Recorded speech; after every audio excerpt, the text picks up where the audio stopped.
এক হাদিসে আসছে যারা নামাজ না পড়ে কবরে যাওয়ার পর তাদের শাস্তি হবে ভয়ঙ্কর তিনটা।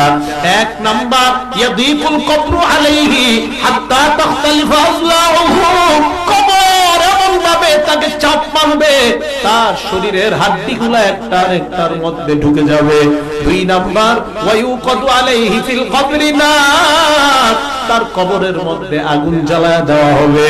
তিন নাম্বার ওয়ায়ুসাল্লাতু আলাইহি ফিল কবরি সুবান, তার কবরের মধ্যে বিশাল বড় একটা অজগর সাপ দেওয়া হবে।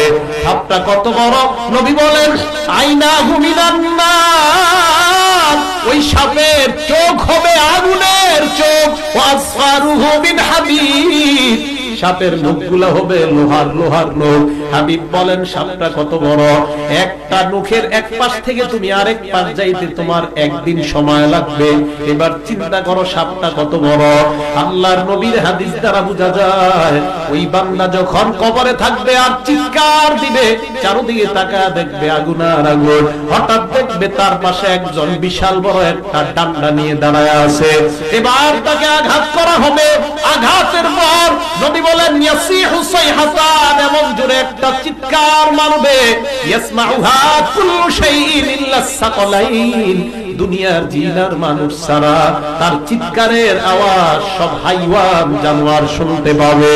এই জন্য মুফতিরা বলেন গোরস্থানে গরু ছাগল বাঁধা ঠিক না, কারণ গরু ছাগল গোরস্থানে বাঁধলে ওই গোরস্থানে যদি আযাব হয় গরু ছাগল লাফালাফি শুরু করে দেয়। কারণ দুনিয়ার মানুষ আর জিন ছাড়া কবরের আযাব সবাই বুঝতে পারে।